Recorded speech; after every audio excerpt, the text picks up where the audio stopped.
Wow. USC and all. It's Family Matters with Kevin Petersen. I do matter, Jay, and so do you. Number one USC fan.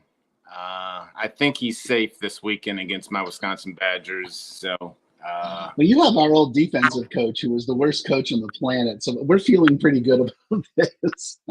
Alex Grinch. Oh my God. He's in Wisconsin, isn't he? Yeah, he's one of your coaches. We like giving people fourth and fifth chances. So yeah. We don't we like keeping. We don't like people not having jobs. So, yeah, nice try. At USC, the thing is at USC, you can come to USC and fail on a really grand level, and then you go to Alabama, go through the Nick Saban rehab program, and suddenly become one of the best coaches in the country. Lane Kiffin and Steve Sarkisian. Yeah, I mean Nick Saban has probably one of the most successful rehab programs ever. I mean, we don't talk about that rehab program, but I mean, we should all be so lucky as to have that guy as a mentor, and even our old coach that we canned, Clay Helton, he's at Georgia Southern, which is an FCS school, but they're killing it. Really? It's like, oh yeah, he's crushing it. I mean, that's where he's a great guy, but that's where he belongs. He doesn't belong in a Power 5 conference, So it's just at USC. I mean, California just crushes people's souls. That's what I took from this. That's what I took from this conversation. And I would not disagree with you. Sometimes I take the wrong thing from a conversation, so I could be wrong, but that's what I took from this conversation. Well, anyway. We do this Family Matters. We do this every week, and the one and only Kevin Petersen. We answer your questions live, and just excited to be here, Kevin. Everything good in the world. You're still in Colorado. Any burning desires? Anything on your mind? We had a great show. We've had some people reach out. We've talked about last week. If you missed it, check it out. Last week we talked about,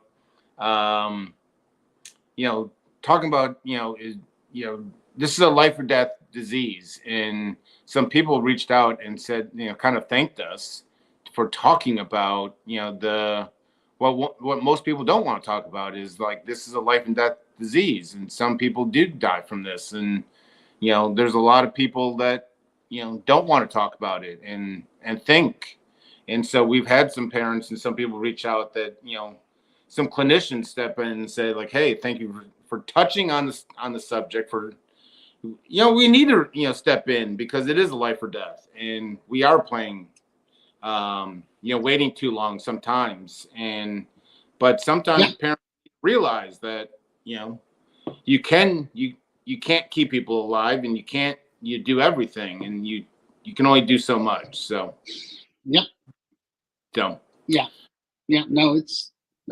absolutely right. I mean, that was something that was explained to me when I finally found a group of people that were step workers in AA, and they're like, look, man, we do this like it's life or death, because guess what? It's life or death, And I was like, oh, okay.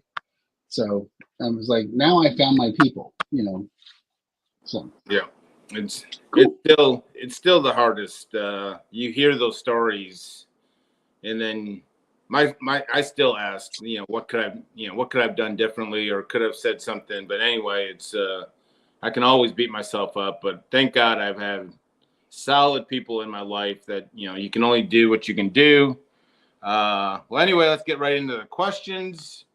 We have tremendous questions, and we're only going to do 3 at a time because, wow. So they're going to keep coming, and as always, keep them coming. So we will get to them. So let's go right into it. And one of these guys stumped Kevin, and he's going to be speechless, and we're going to throw a party because I will officially have stumped Kevin Petersen. But this is, I can relate to all these, and so I'm going to save saying it after every question. So I'll just say it as a blanket statement. I can relate to all these questions. Kevin, is my need to quote unquote fix my child making their addiction worse?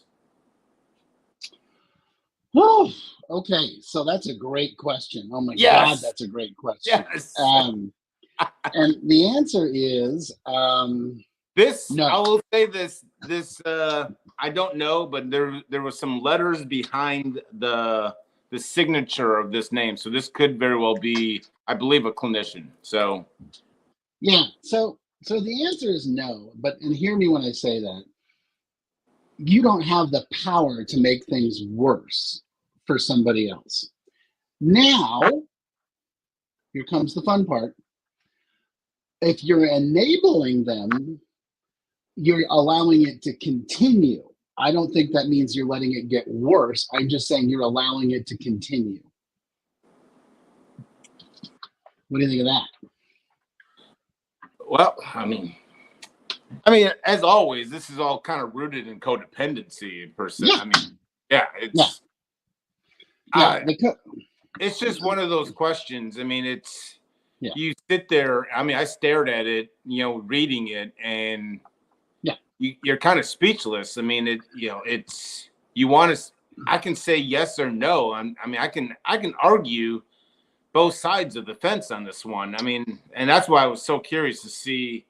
I Yeah. think what you answered is dead on. I mean, there's enough said for it. I mean, Well, and so the thing behind that question is, and this is the part that the person with the initials is gonna, this is gonna ruffle their feathers. uh-oh. Is I don't sign off on this. This is all Kevin. this is all Kevin? Yeah, this is all idiot Kevin, crazy Kevin. If you think your behavior can make it worse, then you also think your behavior can make it better. Ooh. I know. And that's the essence of the codependence. The truth is, your behavior doesn't contribute to their addiction. That's their addiction. What you need to do is set some really clear, strict boundaries on what you're comfortable with and take care of you. And in that process, it will make things clear back to the other person and say, I love you, but I'm no longer willing to tolerate this. So that's not about them, that's about you. And so that's my response. Good Lord. I mean, talk about unlocking an unlockable door. I mean, like you just unlock. I mean, that right there is the answer. Like, Right. cut up, who's ever the editor, that's the answer. Like, that's going to go viral right there. Stop. I mean, that's the answer right there. I mean, I'm overthinking it, but you just, yeah, like you can't affect just what we were talking about, life or death situation. Like, yeah, like I mean, I'm harping on so many different things, but you're right. Like, you can't. I mean, anyway, I got you. I don't want to affect the viralness of this. So, just editors, just cut Kevin's comments, leave mine out of it. And scene. Yeah. That was amazing. So, thank you. Another one. I think we got to that one last week. You just talk about segue. We don't really even let Kevin in on these, and so just a perfect segue. Kevin's talking about I love you, but I won't let this continue. But this question is, Kevin, what if I don't love my child anymore? Is that normal? The addiction is just driving me nuts. God, that's a great question. I hear that all the time. And here's the thing. What we talk about all the time in our world is hate the addiction, not the addict. Boom. Hate the disease, not the person. Now, I'm also not saying that they get a pass, they get a get out of jail free card. No. If they're making your life miserable, set the boundaries, hold the boundaries, take care of yourself. That is probably what's going to help you the most with regaining your love for your child, because you're going to pull back and be like, look, you want to get sober? I'm here for you. I'll move mountains for you. That's what a parent does. But you want to keep using? I'm out. Can't help you. And I'm willing to bet that's where you are, that they're still using, and you're probably still trying to fix that or engage in that, or you're sticking your hand in the blender and like, is it going to hurt this time? When it does. And so that's where you're like, I'm losing my love for this person. I totally understand. I totally understand. You have to set the boundaries, and you have to hold the boundaries, and there have to be consequences and rewards on the boundaries. It can't just be, I'm not hanging out with you when you're high. Okay. And what does that mean? There has to be a system of accountability behind it. And then when they're high or using, you have to be willing to walk away.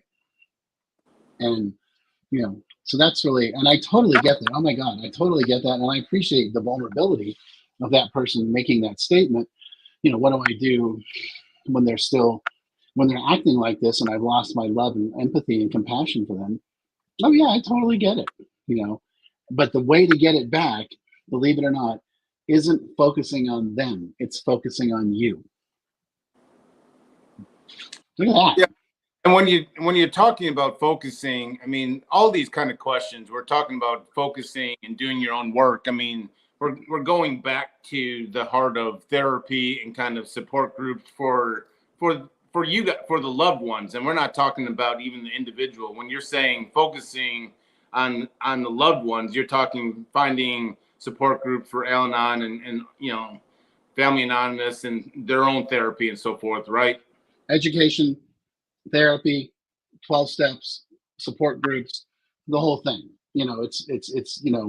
It's a comprehensive, it's literally the same thing for the addict, right? And so you gotta go into your own situation. You gotta take care of you. Yeah. We talk about in recovery is that, if you want to make sure you're carrying the message, not the mess, right? Because when we think we're on a crusade to help others and we're not helping ourselves, we're carrying the mess. Yeah. But when we have the message, we don't go on crusades.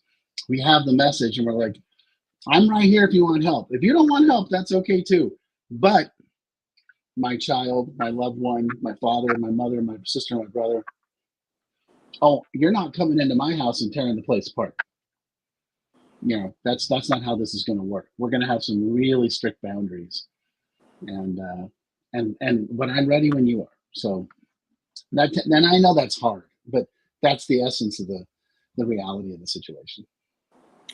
And I mean, I think this is bringing to light that no one's unique and so forth. I mean, even these questions. I mean, even going back to last week, someone bringing up about the dying and can I get used to the death or whatever the question. I can't remember exactly what the question was, but then we had a series of questions saying, "Oh my God, I've thought about this for years," and so there's so many families out there thinking that they're the only ones having these thoughts, or they're like, I'm sure there's a mom out there thinking, am I the only one that's lost my love for my son? In reality, the addiction has taken over. And so, yeah, I'm this is what the show is all about is, you're not unique and you can go to support, groups and, you're not alone. And there's a lot of people having the same thoughts.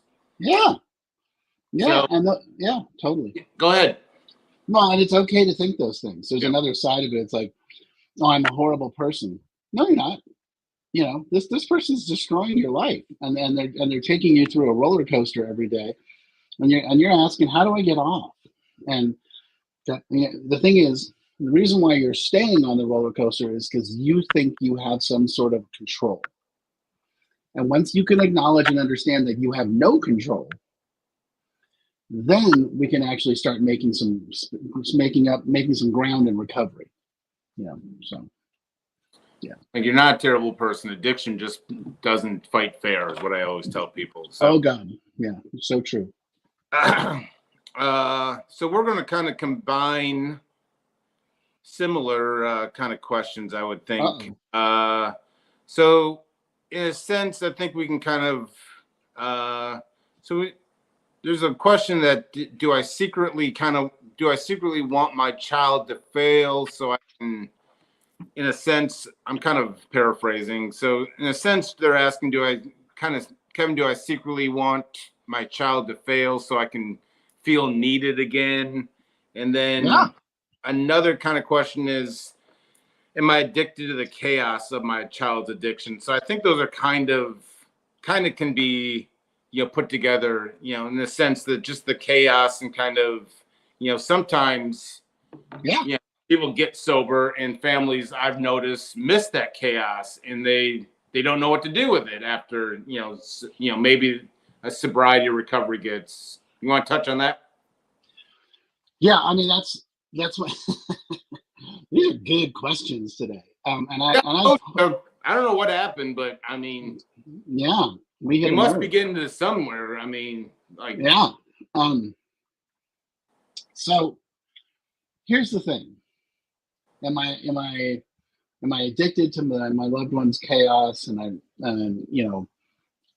here's the thing. So picture this. This was I remember this clearly in graduate school. One of my professors was like, look, picture the family in a circle holding hands. 4, 5, 6, whatever people. Everybody goes into the middle of the circle once in a while because they have a need. They get sick. They get a new job. They go to college. And they become sort of the center of the family's attention and the focus of the energy. The alcoholic and the addict goes in the middle and never comes out. Even when they get sober, because the family is comfortable in that system. We're comfortable with, oh, he's a crisis. He's a, we never know what's going to happen next. So we throw him in the middle, we surround him, we do everything we need to do to take care of him. And even when he gets better, we really don't trust him. So we don't let him back into the circle. And that's the danger. That's not the addict, that's the family. Because for a lot of different reasons, they've gotten used to it. And here's my other big one. Someone in the family has taken it upon themselves to become the addict management specialist. Is that an official title? I think so. And my job is to put them to put them out of a job. I don't want them doing that. I don't want them, constantly hovering up. I don't care if the guy's 6 months sober, a year sober, 5 years sober. There's still somebody in the family who thinks it's their job to monitor them. That's what has to change. That's where the family system has to change. So it's super hard, right? Because when you're raising children, you have to hover over them to a certain degree. But when they get older, you got to stand back and let go and allow them to make mistakes. And sometimes they're going to run really fast into a wall and it's going to hurt.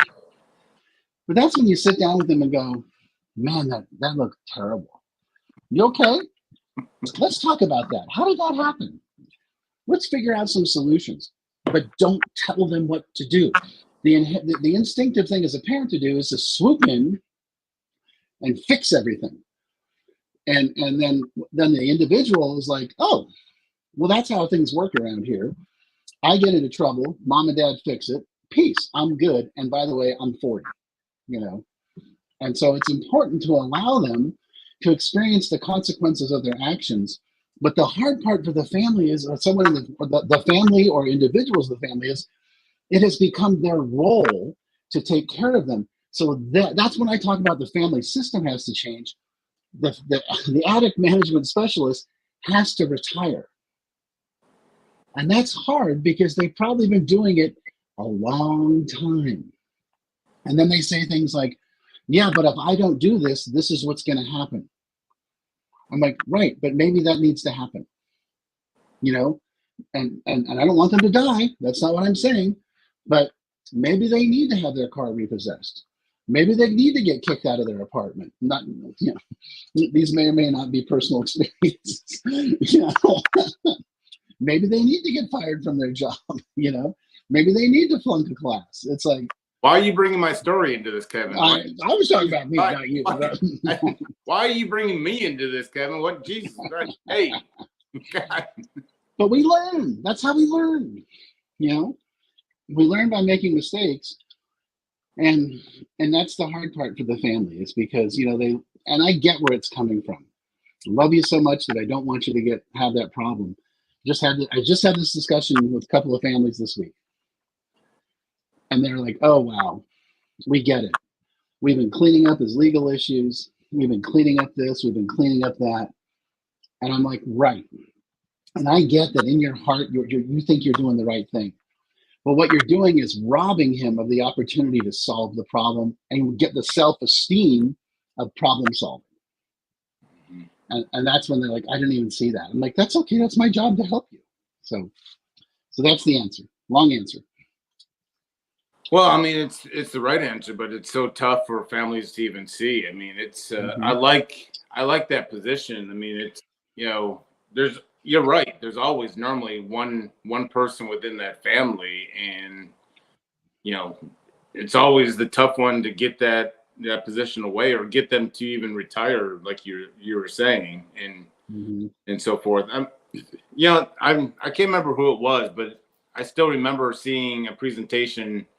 And they were talking about, I think everyone talks about it, was, they were talking about the house on fire, and you got, the person, you're sitting out there with a garden hose and the fire department, comes pulling up, and, the family members like, and the fire's like, let's put the fire out. And the guy's like, well, that's great and all, but can you deal with the brown spot in the front yard and, my front yard? And, so all these families, are trying to like talk about these little problems with the house on fire. And that always hit me when talking with families. It's like, it's never really the big issue. They're always talking about like the brown spot in the front yard. And, it's they never really want to go to the big issue, like the house on fire. Like, oh well, it's always they want to harp on some little issue, and it's kind of like time out. Let's get to the root of this. And but you're right in saying it's.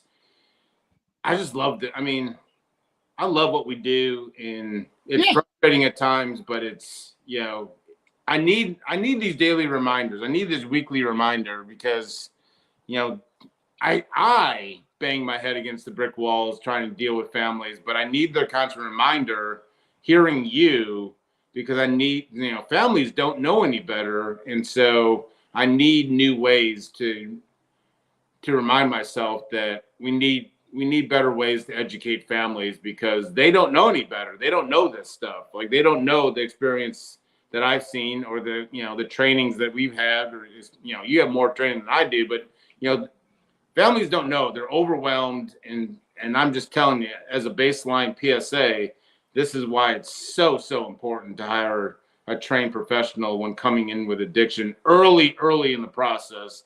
I know everyone waits until the house is on fire to call one of us, but if you want, you can always call early in the process and save yourself a lot of heartache. Yeah. Well, and they're doing what's instinctive.